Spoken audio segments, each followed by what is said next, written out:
जन्म कोट अग नासय कवहि। आप घर में रह के कथा सुन रहे हो, बहुत अच्छी बात है। चलो आपका तन बिस्तर पर है, घर में है, लेकिन मन अगर भगवान में है तो आप मुक्त हो जाओगे, क्योंकि मन से ही मुक्ति है और मन से ही बंधन है। लेकिन भगवान के सम्मुख आने का तो अलग ही आनंद है। सन्मुख होए जीव मोय जबहि, जन्म कोट अग्नासहि तबहि। जब जीव मेरे सन्मुख होता है तब उसके करोड़ों जन्मों के पाप नष्ट हो जाते हैं। पूतना आई कि नहीं?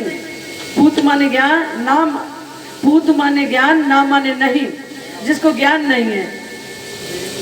और विष लगा के आई है, उसका मतलब विषयी जीव यानी अज्ञानी व्यक्ति और विषयों में रहने वाला व्यक्ति अगर भगवान के सम्मुख आ जाए तो वो करोड़ों जन्मों के पापों को नष्ट कर देता है। अब आपके समझ में क्या कर रहे हो भाई? अब आपकी समझ में आए ना, तब सामने आना जरूरी है ना। जब आप सामने ही नहीं आओगे तो कैसे आपके करोड़ों जन्मों के पाप और पता नहीं कितने ही जन्मों के पाप हमकी गठरी हमारे मस्तक पर है। उसको तो गुरु ही तोड़ सकता है, गुरु ही झटक के चटका सकता है, वरना पापों की गठरी तो मस्तक पर है ही। वो बोझ है, पापों का बोझ। जब तक वो गिरेगा नहीं, टूटेगा नहीं, तब तक तुम हल्के नहीं होंगे। और हल्की वस्तु ऊपर उठती है और भारी वस्तु नीचे गिरती है। आप भार हैं, आपके ऊपर पापों का भार। और जब तक वो पापों के भार की मटकी चटकेगी नहीं, आप कैसे हल्के होंगे? जरा विचार करें। हल्की वस्तु ऊपर उठती है और भारी वस्तु नीचे गिरती है। इसलिए गुरु तो आपको हल्का बनाते हैं। किसी के अहंकार का वजन है, मैं का वजन है, मैं बहुत बड़ा हूँ, ये सारे जय उठा। हल्के हो जाओ, बिल्कुल हल्के तभी होंगे जब हमारे पाप टूट करके भगवान के चरणों में गिरेंगे।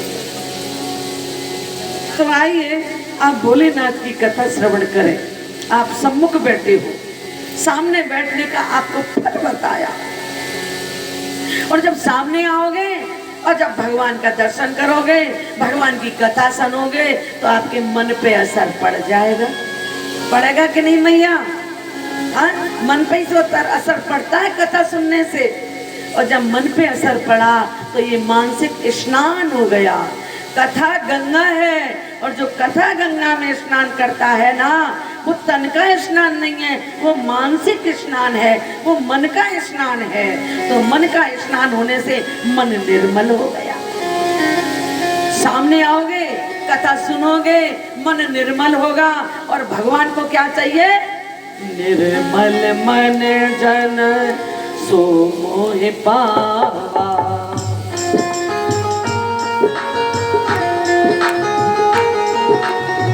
निर्मल मन जन सो मोहि पावा।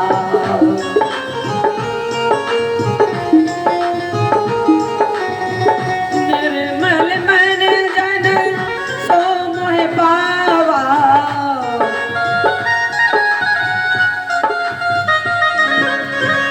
मोहि कपट छल क्षेत्र न भावा। ये छल कपट भगवान को पसंद नहीं। अब कथा में जब आओगे तो जो छल कपट है ना, वो अपना आप निकल जाएगा। कैसे? श्रवण करके। श्रवण सुनोगे जब ही तो मन निर्मल होगा। तो छल कपट अपना आप निकल जाएगा। कथा हमारी गंदगी को, मन की गंदगी को साफ करती है।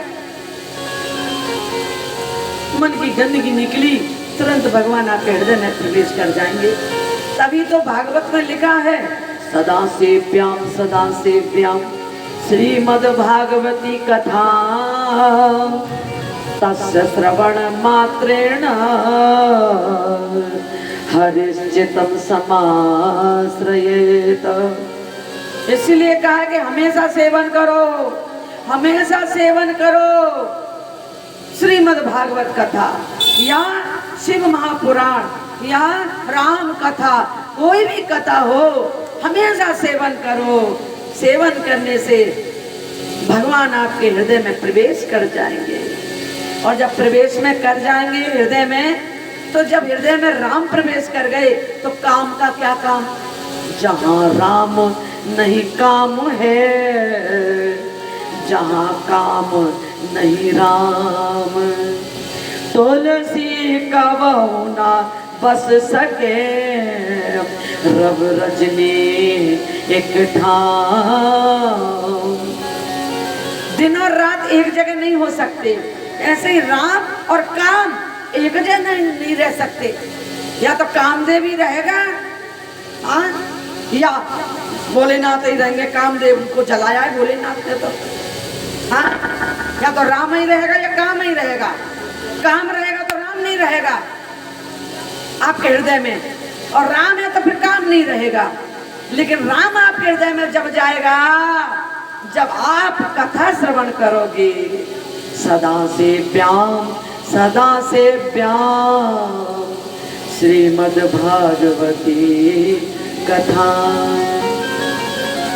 तस्य श्रवण मात्रेण हरिश्चित्तम समाश्रयेत। हनुमान जी हमेशा कथा सेवन करते हैं। आपने सुना है, राम कथा सुना बेको रसिया,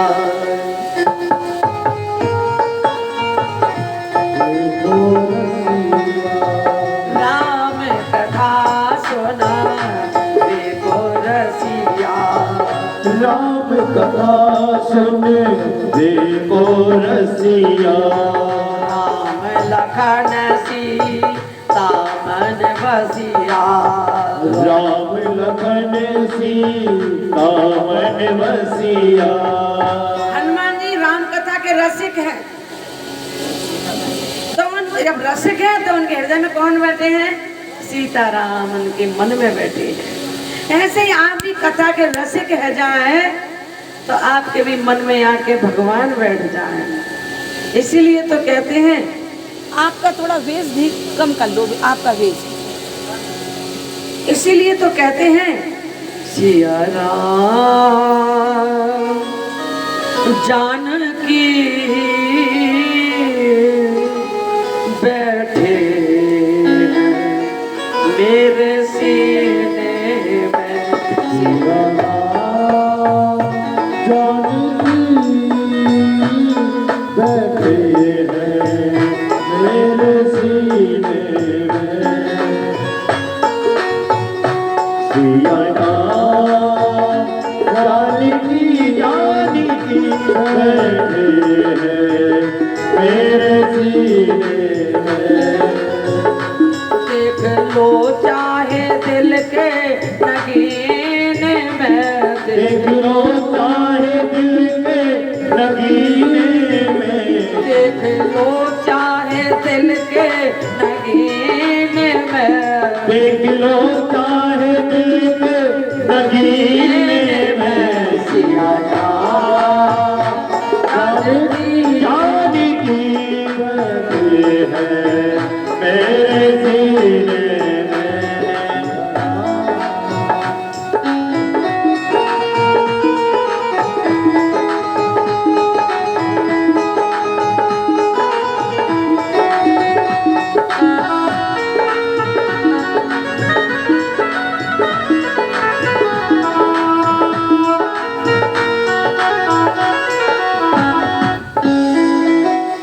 जहाँ पर सिया राम बैठे हैं हृदय में, जहाँ भोलेनाथ बैठे हैं हृदय में, वहाँ पर भूत आ सकता है क्या?